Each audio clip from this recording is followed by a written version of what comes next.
Starting में देखते हैं जहाँ पे सीआई फेंग को बोलती है कि जो हारमन सेंट होता है उस पर रिसर्च करने के लिए, इसलिए वो चाहती है कि वो कपल से जाके मिले।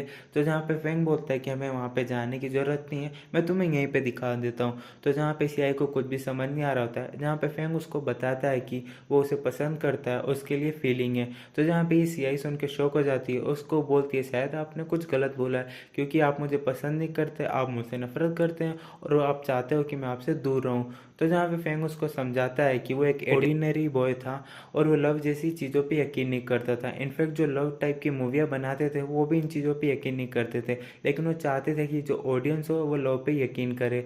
लेकिन जब से तुम मिली हो ना, तब से मैं लव पे यकीन करने लगा हूँ। फिर फेंग देखते हैं जहाँ पे नेकलेस निकालता है और जो नेकलेस बना होता है वो बोलता है कि नॉर्थ पोल स्टार से बना है और तुम्हें पता है कि इसका मतलब क्या होता है, डायरेक्शन। और इसी तरह तुमने लाइफ में आके मुझे डायरेक्शन दिया है। जहाँ पे उसको अपनी फीलिंग बताता है कि वो उसे प्यार करता है, वो उसे खोना नहीं चाहता और हमेशा उसके पास रहना चाहता है। जहाँ पे उसे बोलता है क्या तुम मेरी गर्लफ्रेंड बनोगी। तो जहाँ पे सिया तो सुन के बहुत शौक हो जाती है, एक बार के लिए तो रुक जाती है और जो उसकी हार्ट बीट होती है वो काफ़ी ज़्यादा बढ़ जाती है। तो फाइनली वो उसे हाँ के देती है। तो जहाँ पे वो दोनों काफ़ी ज़्यादा खुश होते हैं। तो फिर वहीं पे देखते हैं जहाँ पे फेंग होता है वो उसको नेकलेस पहनाता है, उसके काफ़ी ज़्यादा क्लोज पहुंच जाता है और जहाँ पे वो दोनों एक दूसरे को किस कर लेते हैं। तो वहीं पे हम अगले सीन में देखते हैं जहाँ पे जिन और जो सुब्बू होती है वो होटल जाते हैं, जहाँ पे वो 2 रूम बुक करने की बात करते हैं। तो वहाँ पे जो लेडी होती है वो उनको बताती है कि एक ही रूम है और इतने सारे कपल्स है इसलिए एक ही रूम बचा है। तो जहाँ पे सुब्बू होती है वो बोलती है ठीक है तुम एक ही रूम बुक कर लो, हम एडजस्ट कर लेंगे। तो जहाँ पे जिन होता है वो उसकी तरफ देख रहा होता है, तो जहाँ पे सुब्बू उसकी आंखों में नहीं देखना चाहती है और बोलती है कि अच्छा होगा कि हम दोनों एक दूसरे को ना देखे। जहाँ पे जिन वो उसको बोल रहा होता है कि नहीं हमें 2 रूम चाहिए होगा। तो जहाँ पे सुब्बू बोलती है कि काफ़ी ज़्यादा रात भी हो गई है और हम एक रूम में एडजस्ट कर लेंगे। तो वहीं पे हम देखते हैं जहाँ पे वो दोनों रूम में जाते हैं। तो जहाँ पे सुब्बू देखती है कि इस रूम में एक ही बेड है, तो काफ़ी ज़्यादा अपसेट होती है और बोलती है कि इस रूम में केवल एक ही बेड क्यों है। तो वहीं पे हम देखते हैं जहाँ पे जिन होता है वो डोर में से ब्लैंकेट निकालता है और वो बोलता है कि मैं नीचे सो जाऊंगा और तुम ऊपर सो जाना। जहाँ पे सुब्बू काफ़ी ज़्यादा खुश हो जाती है और वहीं पे देखते हैं जहाँ पे जिन होता है वो शावर लेने के लिए चला जाता है। तो वहीं पे देखते हैं जहाँ पे सुब्बू रेस्ट कर रही होती है। फिर थोड़ी देर के बाद देखते हैं जहाँ पे जिन आता है टॉवल के अंदर, तो उसमें उसका चेस्ट दिख रहा होता है। तो जहाँ पे सुब्बू देखती है तो उसका जो टेम्परेचर होता है वो काफ़ी ज़्यादा बढ़ने लग जाता है। तभी वो अपना आँख बंद कर लेती है। जहाँ पे जिन उसके पास आता है और पूछता है तुम ठीक हो ना। जहाँ पे सुब्बू बोलती है नहीं मैं अंधी हो चुकी हूँ। जहाँ पे वो फ्रिज ढूंढ रही होती है और वो जो उसका हाथ होता है वो जिन के चेस्ट पे रख देती है, जिसकी वजह से उसका टेम्परेचर होता है वो काफ़ी ज़्यादा बढ़ जाता है जब वो देखती है। फिर वो जल्दी से फ्रिज को खोलती है, उसके अंदर जाती है और अपने आप को कूल करती है और जो सुब्बू होती है वो जल्दी से ब्लैंकेट के अंदर घुस जाती है। फिर अगले सीन में हम मॉर्निंग के टाइम में देखते हैं जहाँ पे सियाओ और जो फेंग होते हैं वो बारबेक्यू कर रहे होते हैं। तो जहाँ फेंग उसको खिलाने के लिए कहता है, तो जहाँ पे सिया अपने माउथ से उसको खिला रही होती है, तभी देखते हैं जहाँ पे अंकल जेंग आ जाते हैं। तो तभी वो दोनों रुक जाते हैं जहाँ पे अंकल जेंग उनसे रिसर्च के बारे में बात कर रहे होते हैं। फिर उन दोनों से पूछते हैं क्या तुम दोनों कपल्स हो। तो जहाँ पे वो दोनों इशारे में हाँ बताते हैं, तभी जेंग समझ जाते हैं कि ये दोनों कपल्स हैं और इनको अकेला छोड़ना ज़्यादा अच्छा होगा। तो जहाँ पे उन दोनों को अकेला छोड़ के चले जाते हैं। फिर हम वहीं पे देखते हैं जहाँ पे वो दोनों साथ में होते हैं, तभी वहाँ पे जिन और सुब्बू आ जाते हैं और उन दोनों को साथ में देख लेते हैं और हैरान हो जाते हैं और पूछते हैं कि आप दोनों क्या कर रहे हो। जहाँ पे फेंग सियाओ को अपने क्लोज लाता है और बोलता है कि हम दोनों साथ में हैं। जहाँ पे वो दोनों सुन के हैरान तो होते हैं लेकिन काफ़ी ज़्यादा खुश होते हैं और यहाँ पे देखते हैं कि वो चारों मिलके खा रहे होते हैं। तभी हम देखते हैं जहाँ पे जिन जो होता है वो अपने हाथों से सुब्बू को खिलाता है। फिर जहाँ पे फेंग भी देखता है और फेंग अपने माउथ से सियाओ को खिलाता है, जहाँ पे सियाओ तो काफ़ी ज़्यादा ब्लश करने लग जाती है। फिर जिन जो होता है वो फेंग को बोलता है कि आप दोनों काफ़ी ज़्यादा अच्छे लग रहे हो साथ में, तो अब कुछ दिन आप यहीं पे रुक जाओ। तो जहाँ पे सियाओ बोलती है कि वो यहाँ पे नहीं रुक सकते, हमें रिसर्च करना है इसलिए हमें जाना होगा। तो तभी देखते हैं जहाँ पे सुब्बू होती है वो सियाओ से बात कर रही होती है, उससे हेल्प मांग रही होती है, शायद उसके लिए फीलिंग होती है।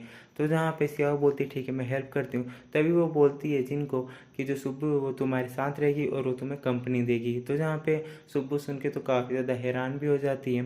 फिर हम वहीं पे देखते हैं जहाँ पे सिया और फेंग दोनों वहाँ से जा रहे होते हैं और तभी वहाँ पे उनका असिस्टेंट आ जाता है उनको लेने के लिए और उन दोनों को देख के काफ़ी ज़्यादा खुश होता है और उन्हें विश भी करता है और बोलता है कि आप दोनों हमेशा ऐसे ही रहें। जहाँ फेंग बोलता है कि वो ड्राइव करेगा और वो सिया को अपनी कार में बिठाता है और वहीं पे हम दूसरी तरफ देखते हैं जहाँ पे डॉक्टर और मिस जो चाई होती है वो दोनों साथ में डिनर कर रहे होते हैं। तभी देखते हैं जहाँ पे फेंग और सियाई आ जाती है और वो उन दोनों को देख के काफ़ी ज़्यादा ऑकवर्ड हो जाते हैं। तो जहाँ पे वो दोनों बताते हैं कि वो दोनों साथ में हैं और ये सुन के तो जहाँ पे फेंग और सियाई को भी काफ़ी ज़्यादा शौक लगता है, लेकिन वो उन दोनों के लिए खुश होते हैं।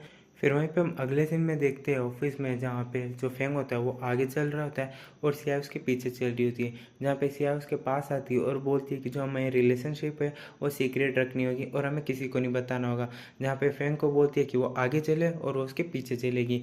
तो ऐसा ही होता है, फेंग आगे चलता है, वो उसके पीछे चलती है। फिर वहीं पे हम देखते हैं जहाँ पे लिफ्ट के बाहर होती है, जहाँ पे फेंग होता है वो सिया के पास में आता है और उसका हाथ पकड़ने लग जाता है। जहाँ पे जो सियाई होती है उसका बार बार हाथ छुड़ा रही होती है और वहाँ पे पीछे जितने भी एम्प्लॉयज़ होते हैं वो आपस में बात कर रहे होते हैं। फिर वहीं पे देखते हैं जहाँ पे सियाई और फेंग दोनों लिफ्ट के अंदर जाते हैं, जहाँ पे फेंग सियाई का हाथ पकड़ता है, जहाँ पे सियाई और फेंग काफ़ी ज़्यादा खुश होते हैं। और वहीं पे देखते हैं जहाँ पूरी कंपनी में इन दोनों के बारे में गॉसिप हो रहा होता है, इनके रिलेशनशिप के बारे में, और काफ़ी ज़्यादा खुश भी होते हैं सभी। फिर वहीं पे हम देखते हैं जहाँ पे जो फेंग होता है वो ऑफिस में सियाई को बुलाता है फाइल के बहाने। जहाँ पे सियाई आती है तो उसको पकड़ के हक कर लेता है। जहाँ पे सियाई से पूछती है कि वो क्या कर रहा है, जहाँ पे फेंग उसको बताता है कि वो रिचार्ज हो रहा है। तो जहाँ पे उसको हक करके रखता है और वो दोनों एक दूसरे को किस करते हैं। और वहीं पे देखते हैं जहाँ पे सियाई होता है उसकी बॉडी की जो स्मेल होती है वो बार बार सूंघ रही होती है, उसको काफ़ी ज़्यादा अच्छा लगता है। अगले सीन में मीटिंग में देखते हैं जहाँ पे फेंग होता है वो बोलता है रिसर्च के लिए हमें 4 कपल्स की ज़रूरत होगी। तो जहाँ पे सियाई बोलती है कि हमें 5 कपल्स की ज़रूरत है ना। तो जहाँ पे फेंग बोलता है कि हम दोनों के हैं ना। और जहाँ पे बोलता है कि अब यही टाइम है, हमें अपना रिलेशनशिप सभी को बता देना चाहिए। तो जहाँ पे वो अपना रिलेशनशिप सभी के सामने अनाउंसमेंट कर देते हैं, जहाँ पे सभी जने बहुत ज़्यादा खुश होते हैं और उन दोनों को विश करते हैं और उनके लिए तालियां बजाते हैं। तो जहाँ पे जो सियाई होती है वो काफ़ी ज़्यादा ब्लश करने लग जाती है। और वहीं पे हम देखते हैं जहाँ पे एक एम्प्लॉय होता है वो बोलता है कि रिसर्च के अकॉर्डिंग फिर आप दोनों को एक दूसरे से नहीं मिलना होगा, फिर दूर दूर रहना होगा। तो जहाँ पे वो असिस्टेंट होता है वो सियाई को बोलता है कि आप अभी तो दोनों सुबह मिले थे और ये नहीं हो सकता, आप दोनों दूर नहीं रह सकते, तो ये सब छोड़ दो। तो जहाँ पे सियाई बोलती है कि नहीं, हम दूर रह लेंगे। तो जहाँ पे फेंग सियाई की तरफ देखता है और बोलता है ठीक है, हम रह लेंगे। अगले सीन में देखते हैं जहाँ पे फेंग जो होता है वो बार बार अपनी वॉच देख रहा होता है, उसे टाइम ही नहीं निकल रहा होता है और वो सियाओ को काफ़ी ज़्यादा मिस कर रहा होता है। तभी वो हान के पास आता है रिपोर्ट की जानकारी लेने के लिए, जहाँ पे हान बॉस को देखता है और उसे आइडिया देता है, चाहो तो आप उससे मिल सकते हो। जहाँ पे फेंग होता है वो बोलता है कि नहीं, मैं रूल्स नहीं तोड़ सकता और मैं उसे नहीं मिल सकता। तो जहाँ पे हान उसको आइडिया देता है ठीक है, आप उससे मिल नहीं सकते लेकिन आप उसे कॉल या मैसेज तो कर सकते हो ना। तो जहाँ पे फेंग को देखते हैं वो उसे मैसेज करता है और उसे रिक्वेस्ट भी भेजता है। तो दूसरी तरफ जहाँ पे सिया उसकी रिक्वेस्ट एक्सेप्ट नहीं करती और उसको अनफॉलो कर देती है। तो वहीं पे देखते हैं जहाँ पे फेंग थोड़ा सा गुस्सा हो जाता है, फिर वो जाता है हान के पास और उसके फ़ोन से भी भेजता है, लेकिन ऐसा कुछ भी नहीं होता है उसका, वो भी रिक्वेस्ट एक्सेप्ट नहीं करती है। तो दूसरी तरफ देखते हैं जहाँ पे सियाओ से मिलने के लिए उसका फ्रेंड आया होता है जेंग। फिर वहीं पे हम देखते हैं जहाँ पे जेंग और सियाओ दोनों साथ में होते हैं, जहाँ पे सिया उसको सब कुछ सच बता देती है कि अब वो और फेंग दोनों साथ में हैं। तो जहाँ पे जेंग होता है उसको बोलता है कि तुम मेरी फ्रेंड हो और मैं चाहता हूँ कि तुम हमेशा खुश रहो, और मैं तुम्हें बता दूँ कि तुम हर किसी पर ट्रस्ट नहीं कर सकती और ख़ासकर उन लोगों पर जिसने तुम्हें हर्ट किया हो। तो जहाँ पे वो उसको सावधान रखने के लिए बोलता है। तो जहाँ पे सिया उसको बोलती है कि फेंग होता है वो बुरा आदमी नहीं है, वो काफ़ी ज़्यादा अच्छा है और वो भरोसेमंद है। और वहीं पे हम दूसरी तरफ देखते हैं जहाँ पे फेंग जो होता है वो काफ़ी देर से उसका वेट कर रहा होता है सियाओ का, लेकिन वहाँ पे मिस ही आती है और उसे पूछने पे पता चलता है कि सियाओ अभी भी शॉप पे ही है और वो यहाँ पे नहीं आने वाली। तो फेंग देखते शॉप पे जाता है और उसे डोर ओपन करने के लिए कहता है। तो जहाँ पे सियाओ साफ उसे मना कर देती है, तो फेंग उसको फ़ोन में टेक्स्ट करके बताता है कि उसे बहुत ही ज़्यादा मिस कर रहा है। तो जहाँ पे सिया उसको लिख के बताती है, जहाँ पे सिया उसको बताती है कि रिसर्च के कारण हम दोनों एक दूसरे से नहीं मिल सकते, जहाँ पे उसको बोलती है कि कल वो उसे मिलेगी। अगले सीन में हम देखते हैं जहाँ पे जो सुप्पू होती है वो लेक के पास में होती है और पोज दे रही होती है और उसका आँख बंद होता है और जहाँ पे लिए उसकी ड्राइंग कर रहा होता है। तभी देखता है कि उसके बाल होते हैं जो फेस पे आ रहे होते हैं। तभी उसके पास जाता है और उसके फेस से बालों को हटाता है। तो वहीं पे देखते हैं जहाँ पे सुब्बू का जो टेम्परेचर होता है काफ़ी ज़्यादा बढ़ जाता है। बैग से बैंडेज निकालती है और अपने सर पे लगाती है, फिर से वो कूल हो जाती है और जहाँ पे वो फिर से पोज देती है और वो ड्राइंग बनाने के लिए उसको बोलती है, जहाँ पे लिए उसके लिए ड्राइंग बनाता है। तो वहीं पे हम कल देखते हैं जहाँ पे रिसर्च के टाइम है, जहाँ पे फेंग और सिया दोनों साथ में होते हैं और रिसर्च चल रहा होता है। फिर वहीं पे हम नाइट के टाइम में देखते हैं जहाँ पे फेंग होता है थोड़ा सा अपसेट होता है। तभी देखते हैं जहाँ पे सिया होती है उसके लिए कॉफ़ी लेके आती है, और जहाँ पे वो देखिए हमें केवल 0.5 ही मिला है सिर्फ हार्मोन, वो थोड़ा सा अपसेट होते हैं। फिर हम वहीं पे देखते हैं जहाँ पे दोनों एक दूसरे के काफ़ी ज़्यादा क्लोज आते हैं और साथ में टाइम स्पेंड करते हैं। तो गाइस यहीं पे हमारा एपिसोड खत्म होता है। आई होप गाइस आपको वीडियो पसंद आई, तो गाइस प्लीज़ ज़रूर चैनल को सब्सक्राइब कर देना, और गाइस वीडियो कैसी लगी आप कमेंट करके जरूर बताना। आज के लिए इतना ही, नेक्स्ट वीडियो का वेट करो, बाय बाय।